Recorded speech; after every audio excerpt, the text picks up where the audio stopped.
자녀들이 대신 가서 부모를 잘 공경하고 오거라. 그래서 대체 휴일, 또 학교에서도, 초등학교에서도 그날은 하루 쉬는 날로 이렇게 학교 제랑이 있어서 우리 할머니 할아버지에게 가장 큰 선물은 손주를 데리고 오는 건데, 제 아들이 우리 손주를 데리고 왔더라고요. 어떻게 왔냐 학교 가보니 우리 손자가 하는 말이, 어저께는요 어린이날로 대체 휴일로 쉬고요, 오늘은 어른들한테 인사하러 가라고 학교에서 쉬었어요. 그렇게 해서 대체 휴일도 대체해가지고, 국가에서는 일률적으로 못했지만 학교에서는 학교장 제랑에 따라서 하루를 이렇게 쉬게 하고, 그 학교는 이제 수업 일수가 있는 것 같아요. 거기서 이제 하루 빼고 방학을 하루 늦게 온다든가, 그래서 대체를 할 수 있는 것 같아요. 그래서 이제 어머니 아버지를, 부모를 잘 공경하는 그런 공경하자. 그게 어버이. 이렇게 예쁜 꽃을 오늘따라서 다 반짝반짝 다 빛나게 더 예쁘시네요.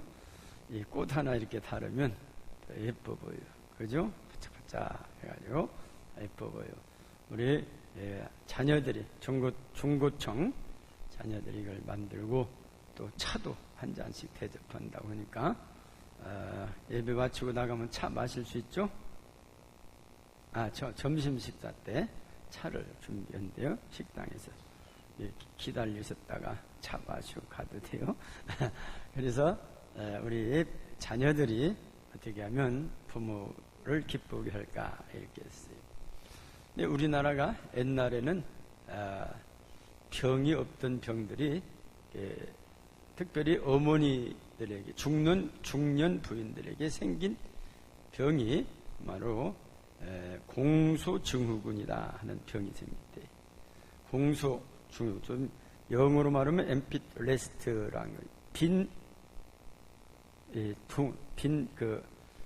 보금자리 둥우리, 알을 품은 빈 둥우리죠. 그거 보고 그 빈 둥우리에 증후군이 생겼다는 거예요.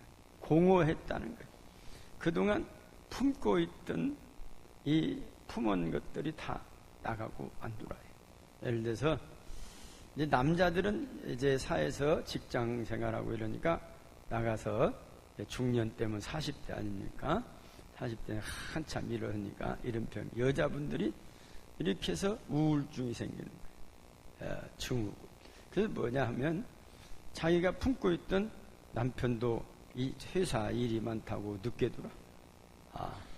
그리고 자기가 그렇게 사랑했던 아들, 딸들이 뭐 다 나가고, 낮에는 혼자만 학교 가고 학원 가고, 그러니까 이 엄마들이 할 일이 없어가지고, 할 일이 없으면 좋은 줄 알았는데 할 일이 없으니까 딴 생각이 나고 우울증이 생기고, 내가 지금까지 고생했는데 나는 뭐냐, 자기의 정체성이 뭔가를 이렇게 생각하면서, 이제 그래서 이제 잘 중년부인들은 가서 봉사할 데가 없는가, 이렇게만 생각해도 건전한 사람.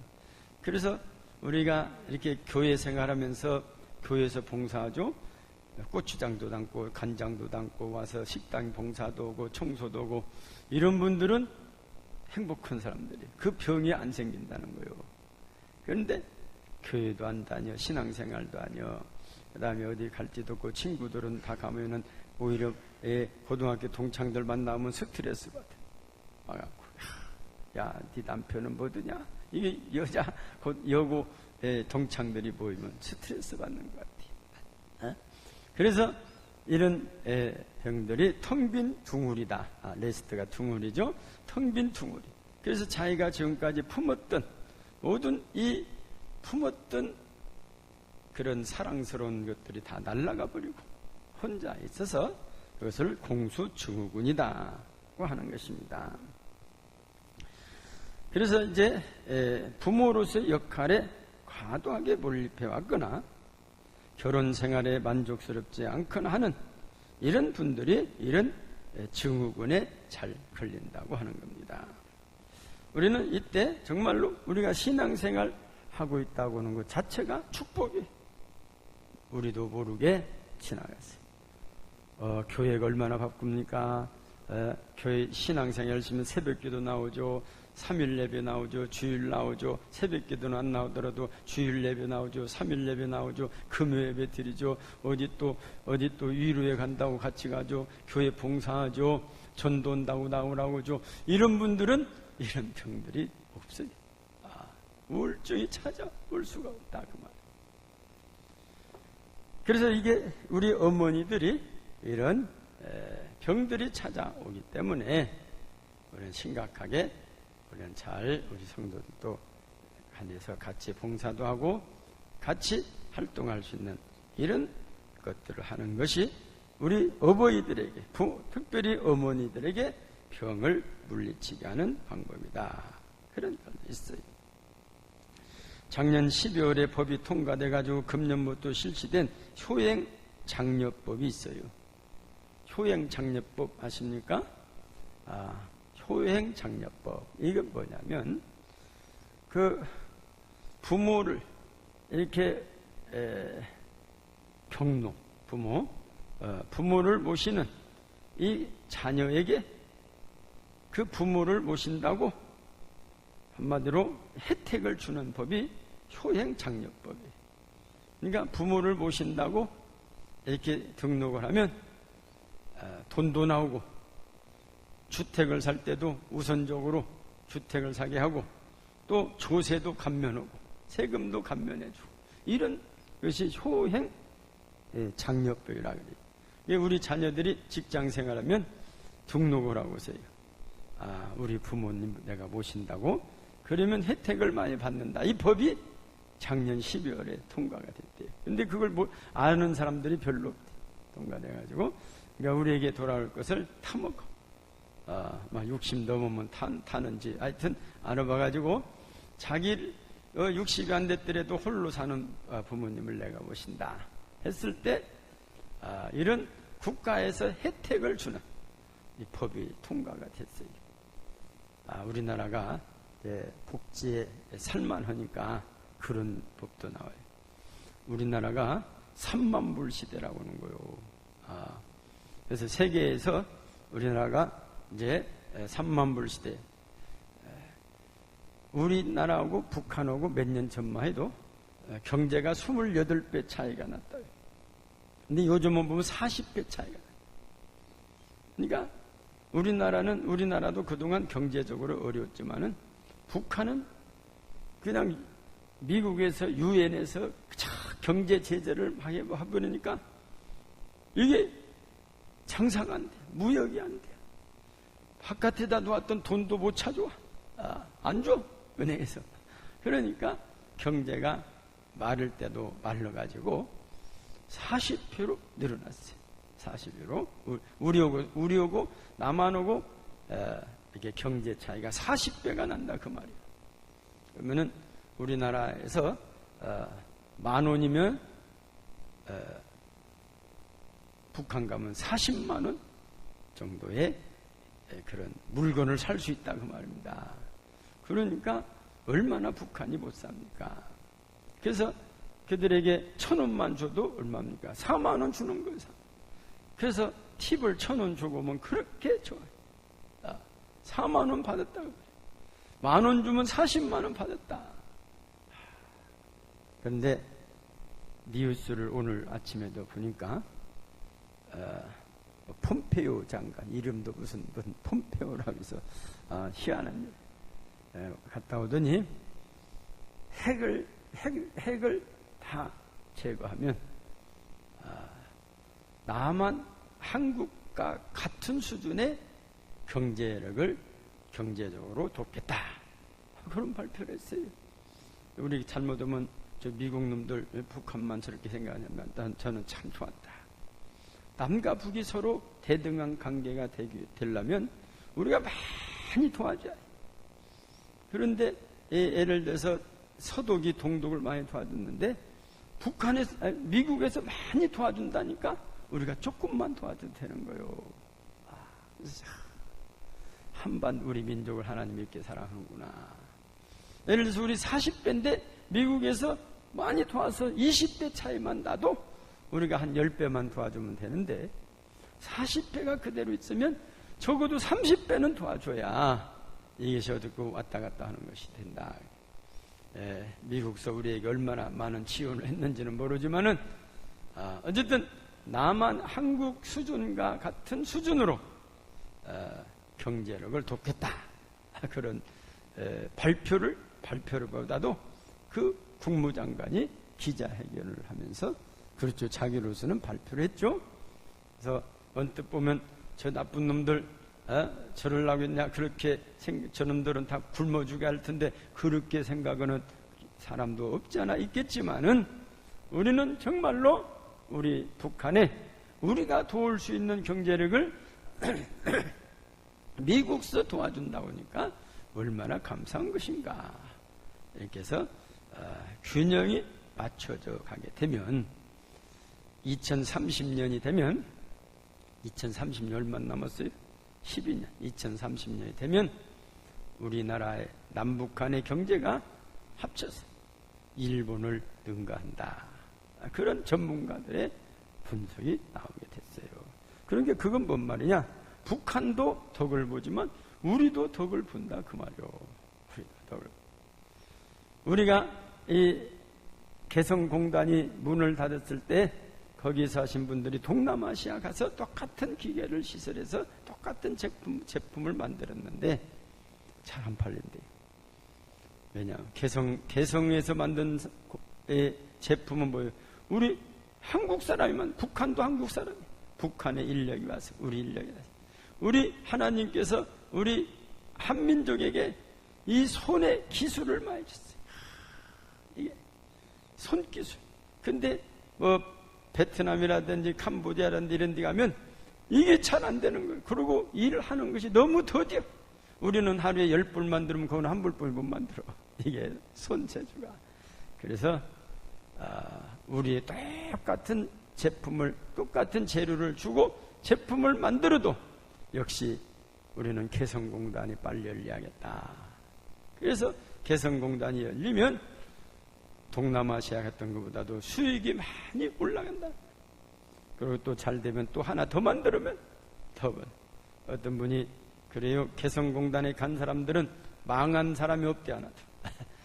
저는 모르는데. 근데 문을 딱 닫아버리니까 망했죠.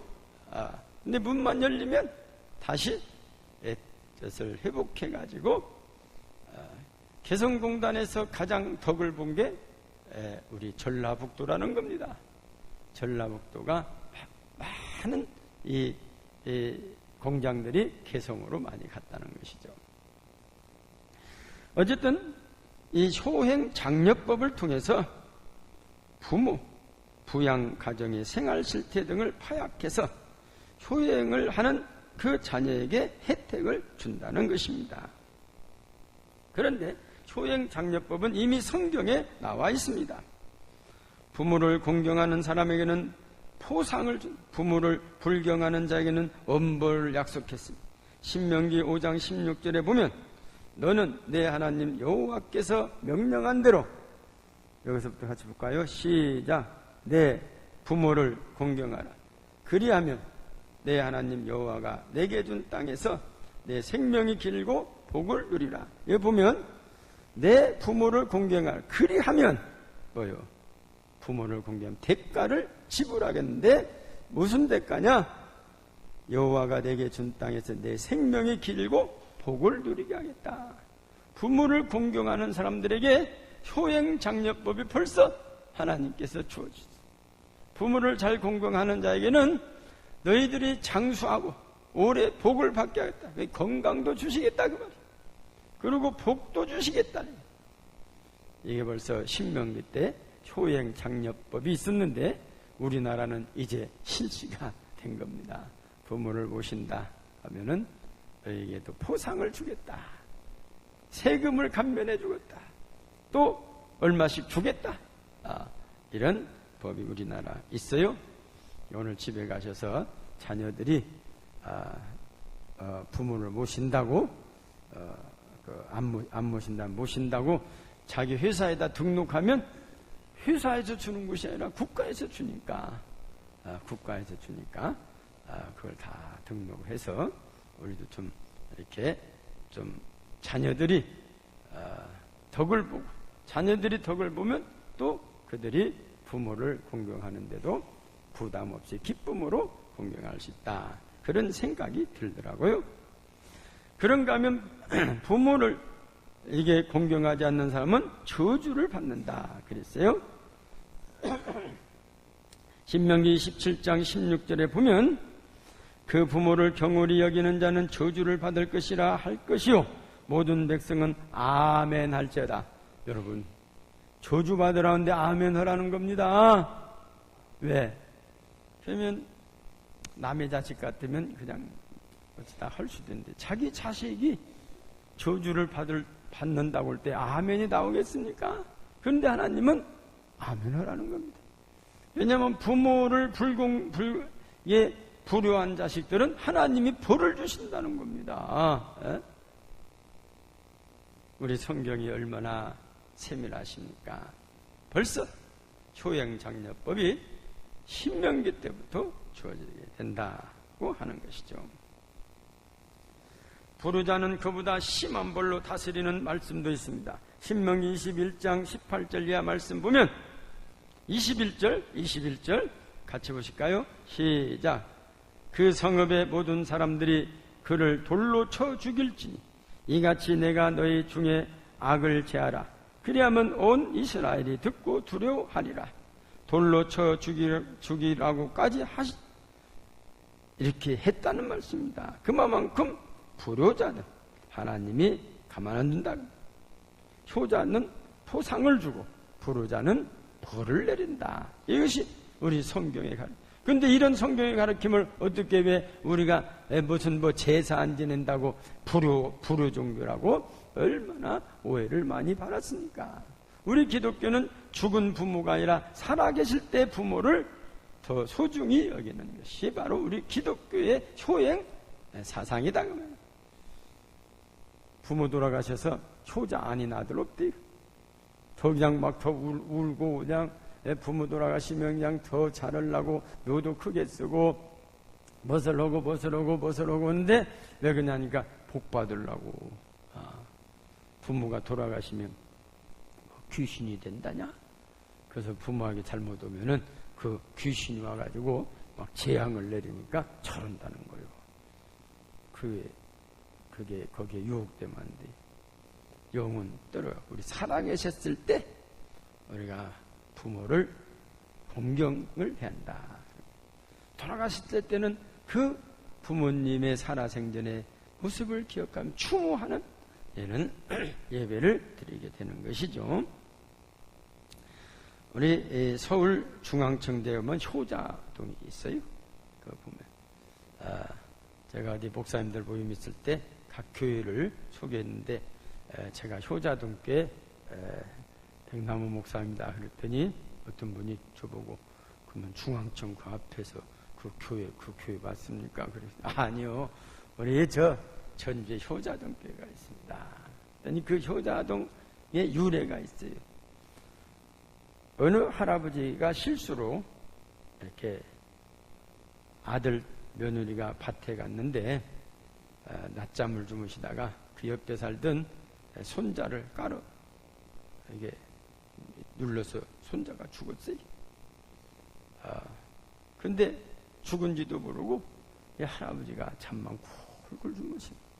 근데 그 며느리가 와서 보니까 아들이 죽었네.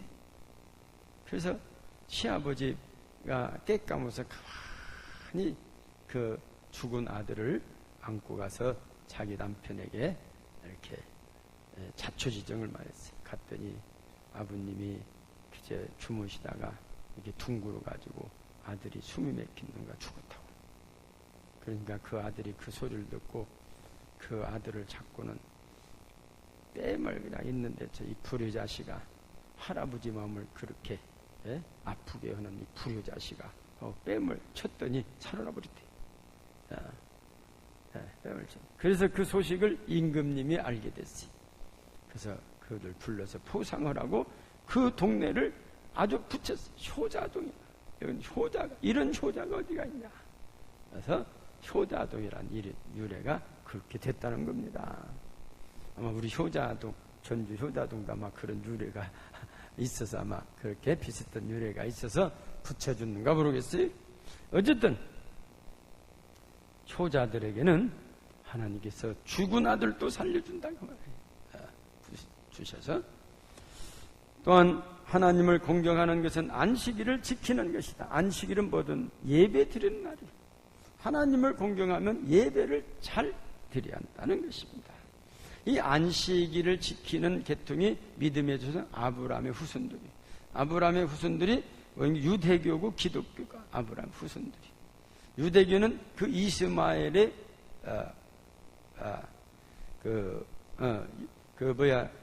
이스마엘의 후손들은 중동이고 이스라엘은 아브라함과 똑같이 내려오다가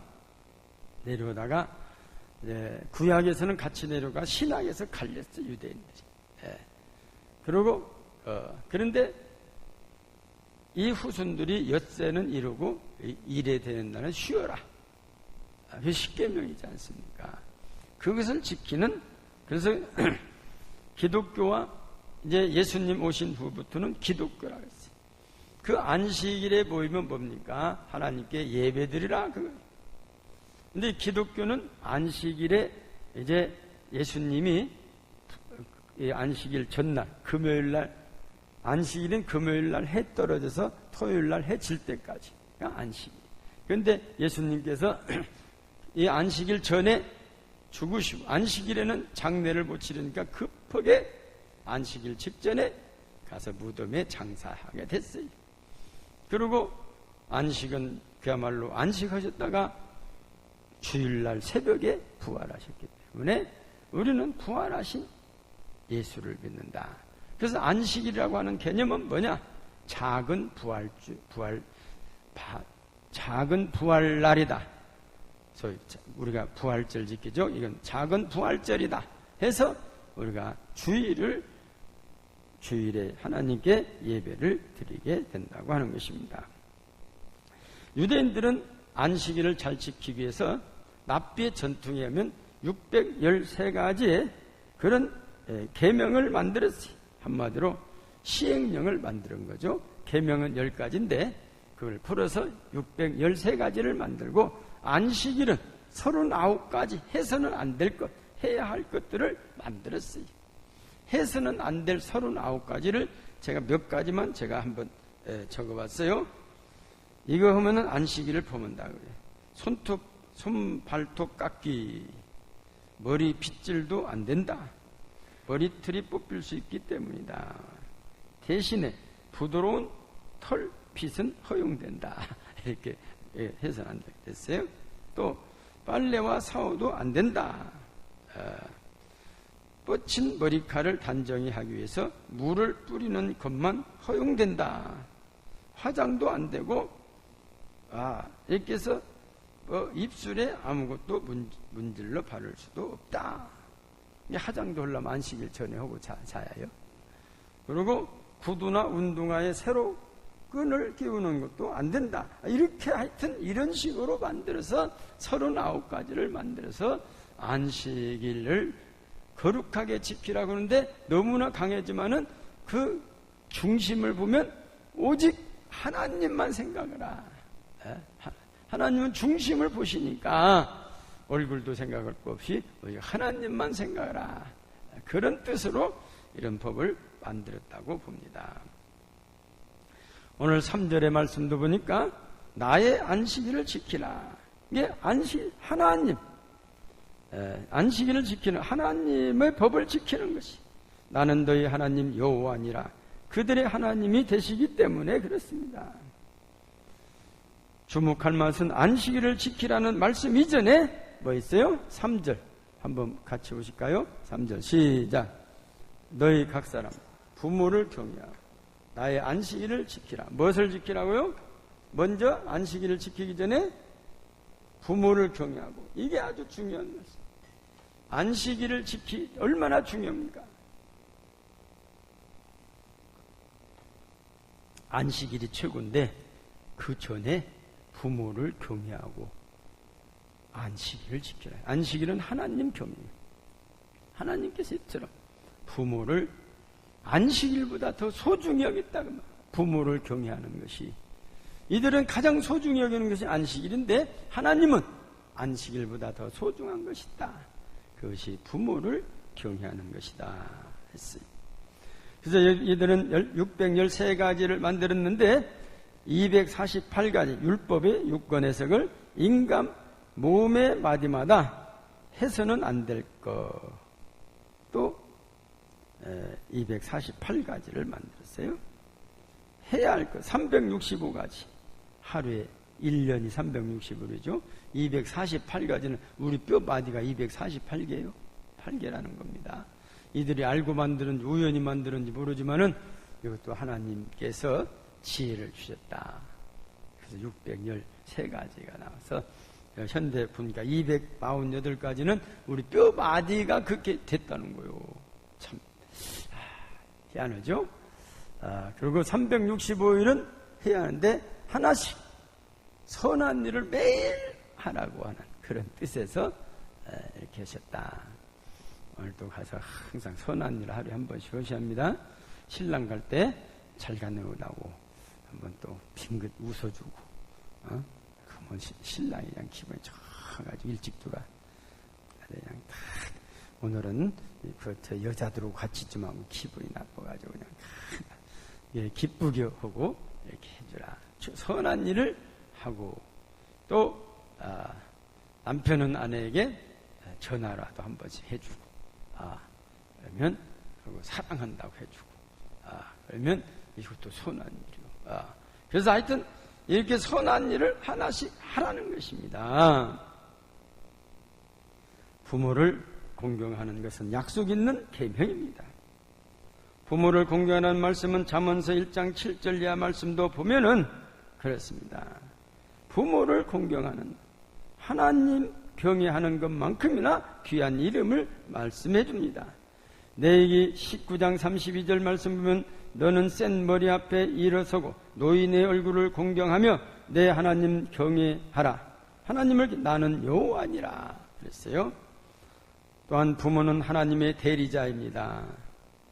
하나님이 가진 절대 권한을 세 가지로 말하면 창조 권한, 섭리 권한, 심판이랍니다.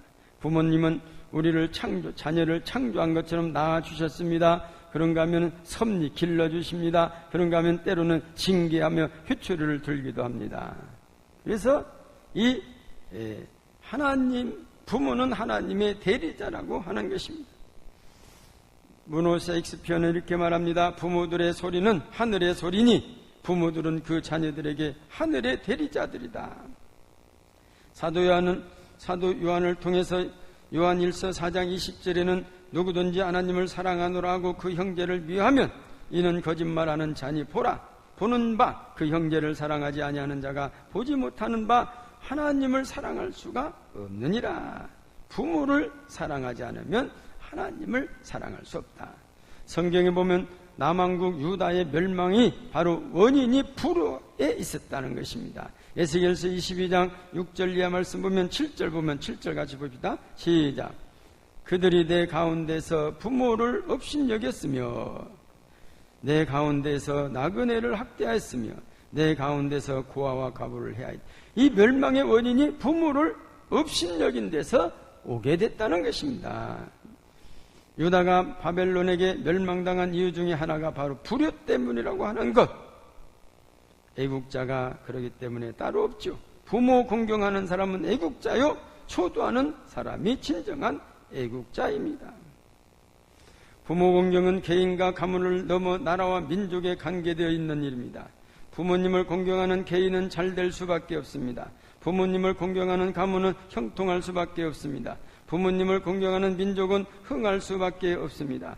그것이 하나님의 약속 있는 첫 계명이기 때문입니다. 사랑하는 성도 여러분, 하나님을 경외하고 부모를 경외함으로 약속대로 축복받으시는 우리 성도님들이 되시기를 주님의 이름으로 축원합니다. 기도하시겠습니다.